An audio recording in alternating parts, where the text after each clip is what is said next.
One man. Goodbye. Hello, Heisman. 20, 25, 30, 35, 40, 45, 50, 45. There goes Davis. Oh, my God. Davis is going to run it all the way back.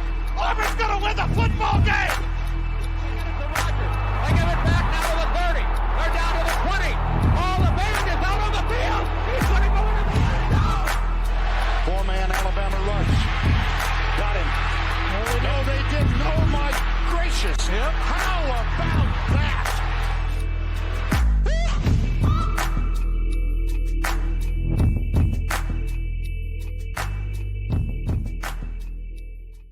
Well, ladies and gentlemen, welcome back to the Three Technique, the college football podcast at the intersection of the X's and O's and the Jimmies and the Joes. And today we are launching the What's Next series. We've been talking about this for a couple of weeks now, getting into really what is the preseason for this 2026 campaign. Never too early to start thinking about football season. And I've got Matt Blackwell of the Crimson Captain rejoining us, friend of the show, here to talk all things Oklahoma Sooners, which you'll know if you've clicked on the thumbnail. But Matt, excited to talk Sooners with you here. How are you as we turn the calendar to the middle of February now? Doing good. A little bit of a slower period for those of us that cover the different teams. So enjoying that a little bit. Family's good. Sports is going crazy with kids. So, life is good and enjoying a little bit of a break here on the professional front. But as you know, it's about to get serious again here with recruiting and everything else kicking off with official visits and all that kind of stuff. And it's never too early, like you said, to think about what things are going to be like here in just a few short weeks whenever we kick off the 2026 season. Yeah, no, absolutely not. There really is no off season. We've kind of known that since NIL really became a thing. And I guess even before that, for the sickos, you could throw in all the dead periods you want, but we all knew that the business of college football never really started. And that's actually a question I'd love to ask you off the top of the head. I saw some national headlines about it, basically that the National Signing Day, as it were, has been kind of largely forgotten now with the early signing day moving into December and the transfer portal. And most of us, myself included, didn't even realize until basically the day of that the traditional National Signing Day was a thing. So I guess two-part question. One, do you miss it? Do you kind of wish it was back to the old ways where we waited all this time? And number two, did that provide you any sort of added break or lull after the national championship game? I'll be honest. It caught me by surprise. I woke up that morning thinking to myself, I had to have somebody remind me that it was National Signing Day. And really, I don't think it would have even slid by me even more so if OU hadn't had a late addition in LeBron Bauer from Allen, Texas High School, who signed with OU that day. But yeah, I mean, I was in a conversation with somebody literally where I said, wait a minute, is today signing day? And was quickly reminded that yes, it was obviously. And, I think there is a little bit of a lull, obviously, because there's so much pressure on schools nowadays to get all of their class in the door and signed in that early period. I don't know that I miss it really. I think I'd be interested to put some truth serum into coaches and see what they prefer, between an early signing period in December versus the more traditional time frame in February. I might miss it for nostalgic reasons, but I'm not a big nostalgia guy when it comes to college football. I welcome the change and for the most part, and want to see it grow and improve and get better. Yeah, I agree with you there. It is interesting to know and see how the timeline has changed, how staffs adapt to that. And yeah, I would be curious to know. I wonder if you'd have kind of a split decision if you were able to poll, a large swath of coaches, if they prefer the new system, if they prefer the old system, or just quite frankly are unhappy with the calendar in general. We just did an NIL episode where we talked with Zach Cardenas, an NIL agent, and he mentioned that kind of everybody is generally unhappy with the calendar right now. It maybe isn't as bad as it once was, but certainly a long way from perfect. But Matt, with that, we did a Q&A article over on our Substack, and I'll invite viewers on YouTube, listeners to the podcast, to go check that out. if you would so like. But basically, what I tried to do was kind of get a recap from you from last season, obviously a run to the playoff, and figure out what Brent Venables needs to do next to take the momentum that they got from 2025 and parlay that into 2026. And so let's start with the playoff. Obviously, it was a disappointing end to the season for the Sooners, and I won't twist that knife, but given the way that game ended, do you still consider the 2025 campaign? Do Oklahoma Sooner fans still consider the campaign a success? Yes, I think when they view it, it was a little bit of distance. They do. Anytime you're up 17-0 in a game like that, you expect to win, and I think it stings a little bit more than it would have even if that had not been the case. But when you look at the preseason expectations that OU fans had, they're coming off a 6-7 a year, which was 2 out of the last 3 years they had that record in Brent Venables' tenure. And when you ask people for a prognostication on what the record would be, 9-3, 10-2 was generally what you got from the fan base. And everybody, the consensus was, I think largely that if OU could get into the playoff, just make an appearance, then it would be a successful season, just based on how the last 3 years had gone in total for OU. And I think that really held true the way that it played out. Now, especially when you look at how they managed the back end of that schedule, winning at Tennessee and Alabama, and then coming home and finishing out the year against Missouri and LSU with wins to get into the playoff. That really set them up to where I felt like they were playing with house money against Alabama. Not that OU didn't expect to win and shouldn't have, and should have won based on how that game played out. I think in a lot of ways, still a successful season, and the loss doesn't really diminish that. It obviously adds a bad taste in everybody's mouths, and was tough to take, but doesn't mean that the season as a whole was not successful.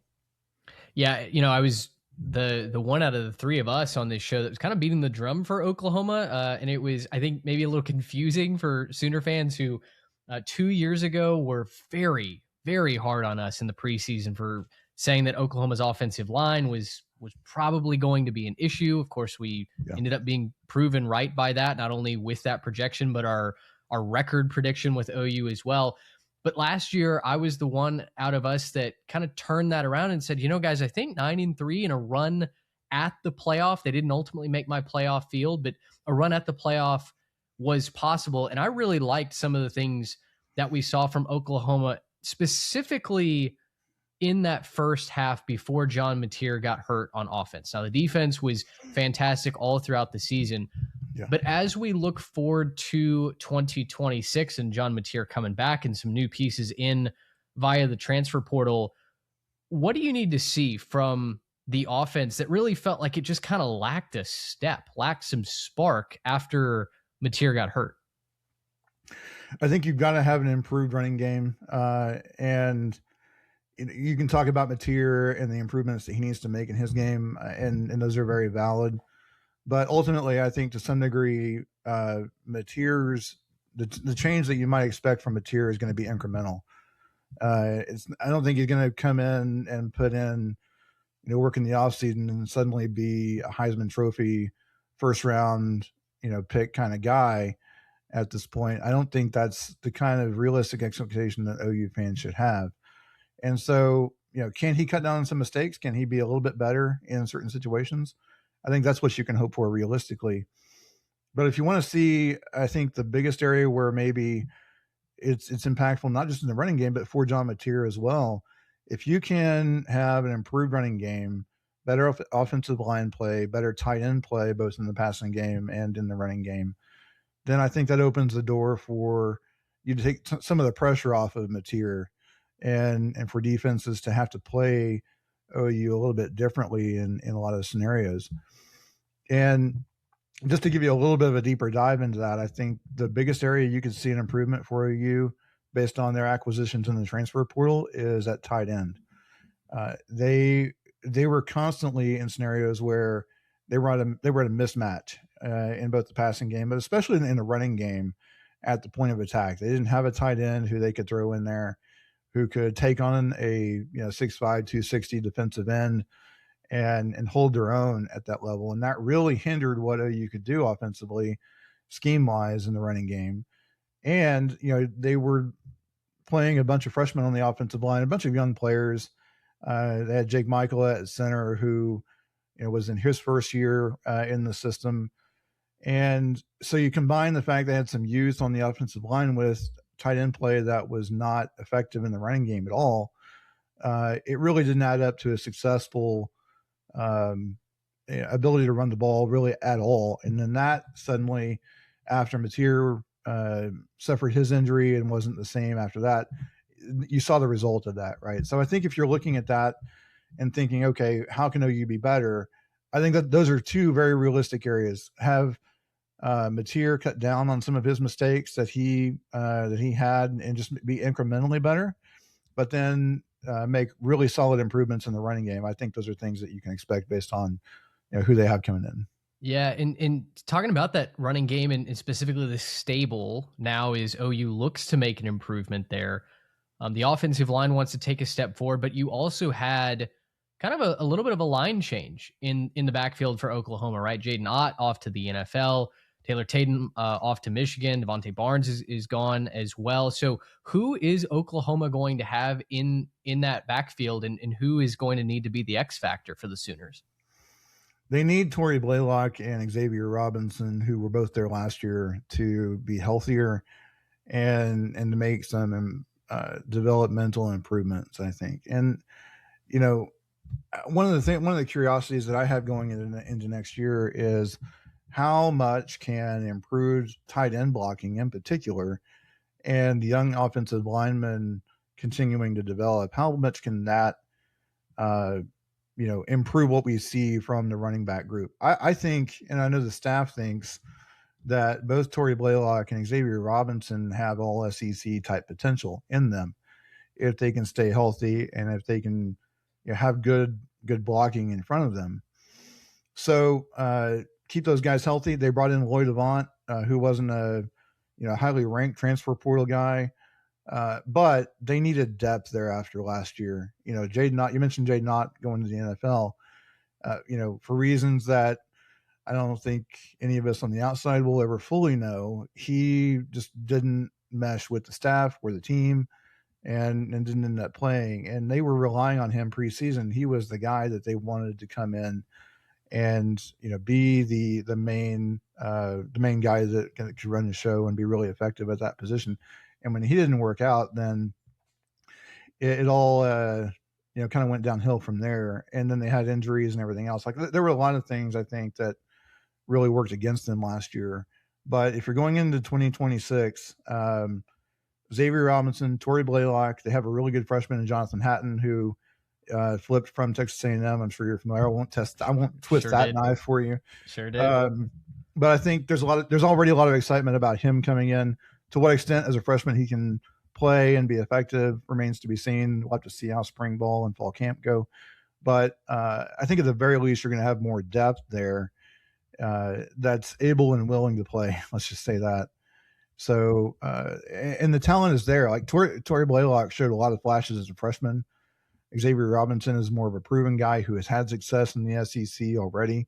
So I think there's a lot to be optimistic about in that room overall for OU.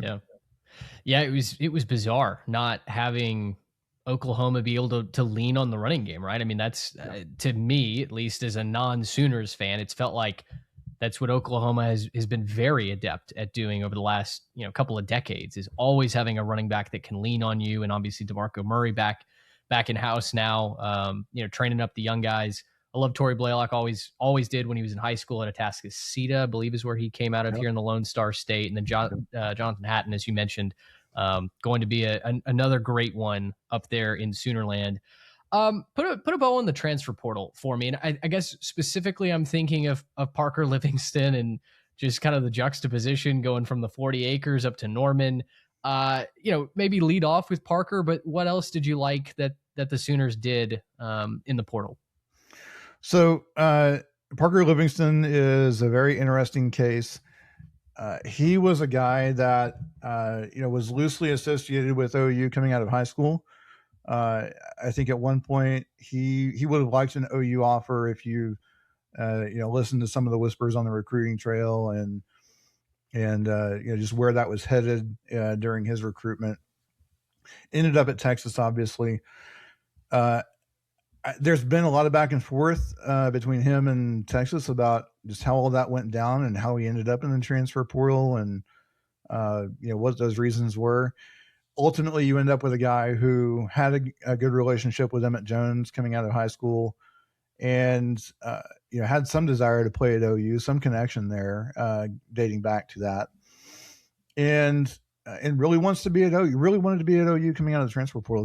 That connection was a very mutual one from the start. And I think you have to like, if you're OU, you have to like what he brings to the table.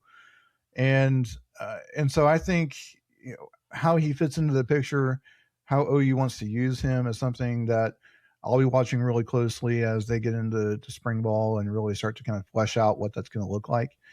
But then I think the guy that nobody's talking about for OU at the wide receiver position in particular is Trell Harris, the all ACC wide receiver that's coming in. He brings a skill set that along with experience that OU hasn't really had for a while. Now they've had guys like Deion Burks, obviously, who came in. Trell Harris brings a little bit more size and speed, and obviously, a lot of success at the P4 level coming from Virginia, I believe it is. It's a little bit in the way back machine for me. Just thinking it feels like about 3 months ago that we got done with the transfer portal. But no, I really like his skill set. I like the combination that you bring in with Livingston. All in all, I know there was so much back and forth among OU fans about Cam Coleman and trying to go get some big name wide receiver and spend a lot of money. Ultimately, I think OU from the start, obviously, if you can get Cam Coleman, you go get Cam Coleman.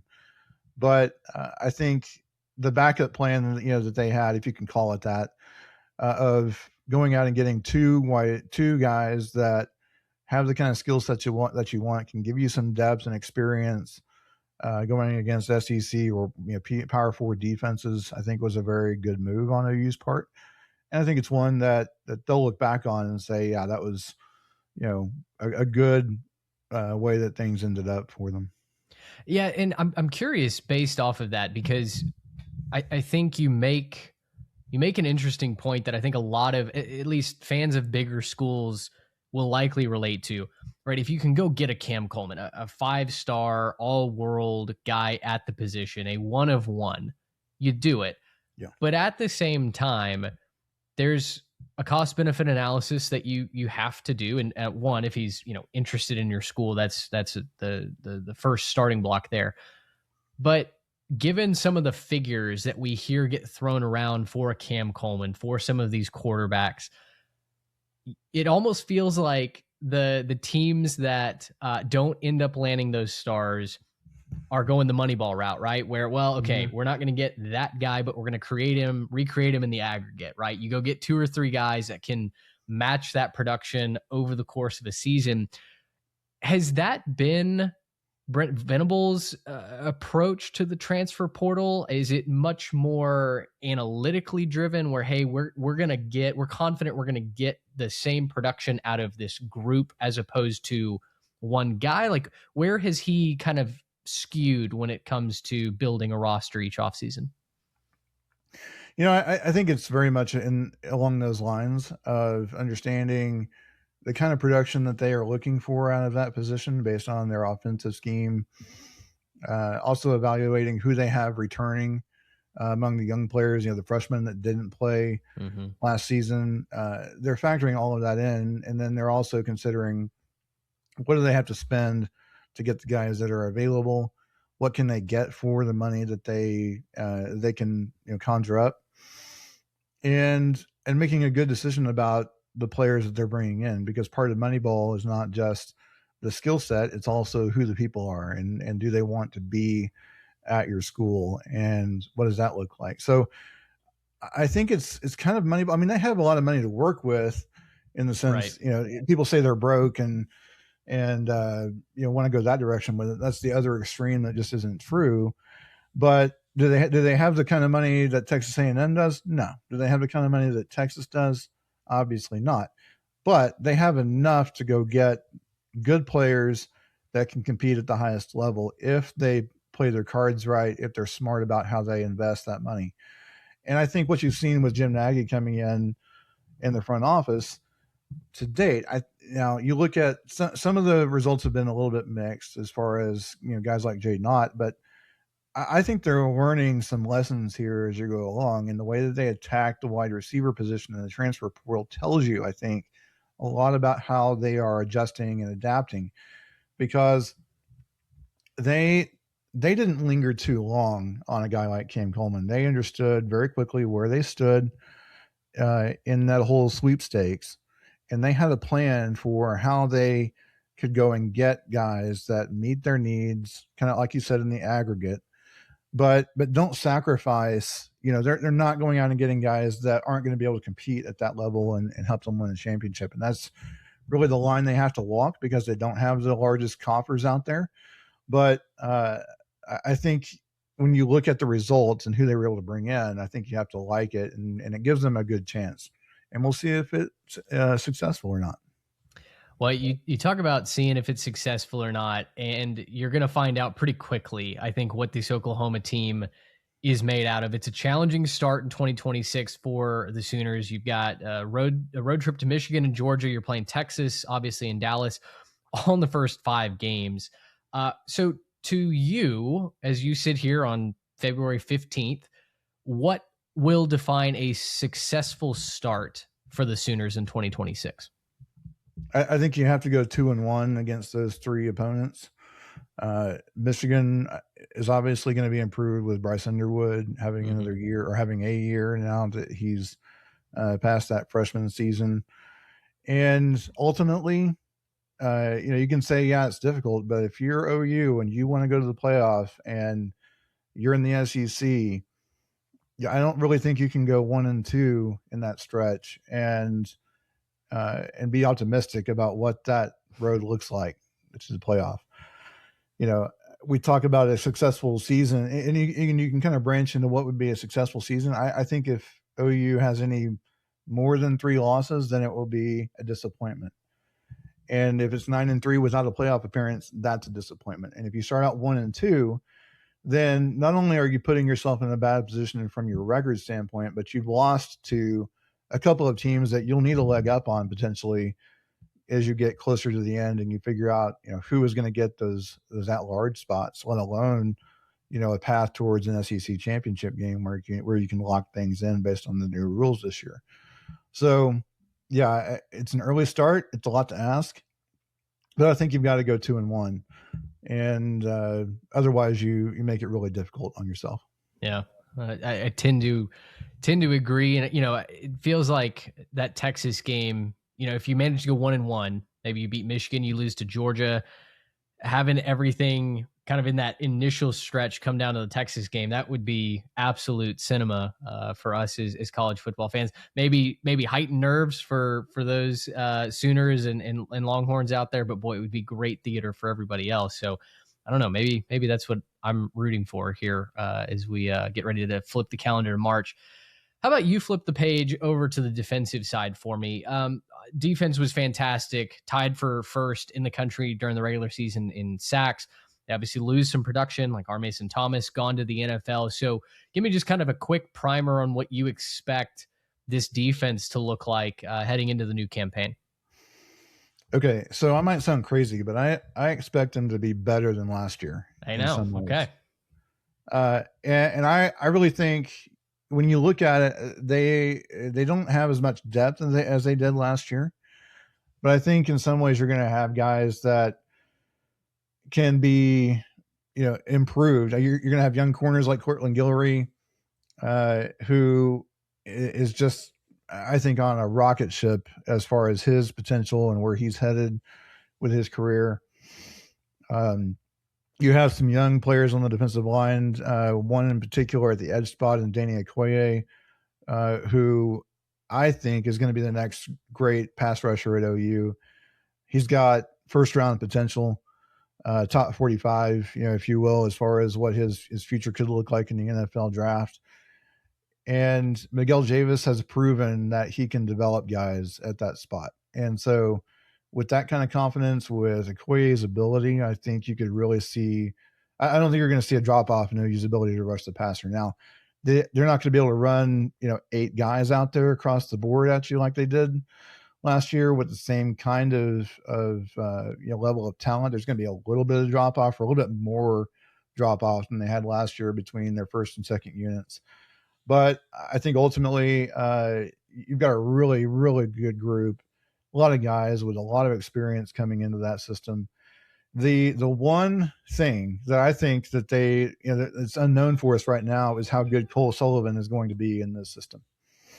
He was obviously really good at Michigan, transferred in from the Wolverines. How quickly he can pick up Brent Venables' system at linebacker, which admittedly is a tall task. That to me will tell the tale as far as how good OU can be on defense, because everywhere else they are experienced and very, very talented at just about every position.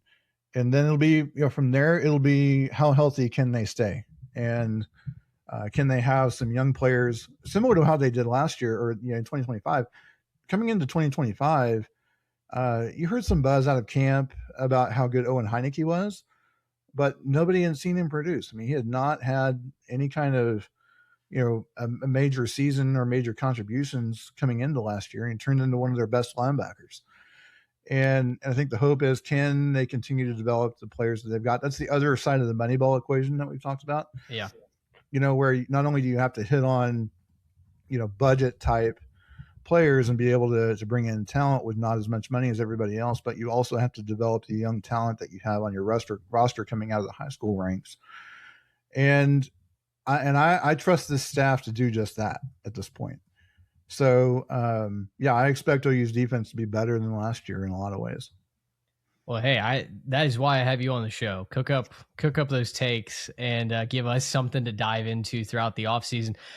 And I think that's not without merit, right? To have the top end talent at least be very comparable to what you ran out there last year, I think is a huge point in favor of the Sooners. Now, like you said, in the SEC, you got to have depth, and so that may get tested at times, and it'll be curious to see how Venables adjusts to both develop on the fly and maybe work around that lack of depth. But top of the end, I think Oklahoma is going to provide just as much of a challenge as anybody else in this league on a week-to-week basis, which I know is got to be exciting for those fans in Norman. Last question, Matt, we'll get you out of here on this. And I think this is a question that ties back to our what's next theme that we have for this series. I'm not asking you to call your shot with Oklahoma, but what I do want to know is 2 things. One, do you believe that Oklahoma's championship window is open? And 2, how far do you feel comfortable saying that window is open, given the transfer portal and the roster overhaul that we can see, quite frankly, on a year-to-year basis? Yes, I believe it is open right now because of who you have coming back. You've got Basir coming back. I think while I don't expect a drastic improvement from him, like I mentioned earlier, I do expect some incremental improvements, and I expect the offense to be better.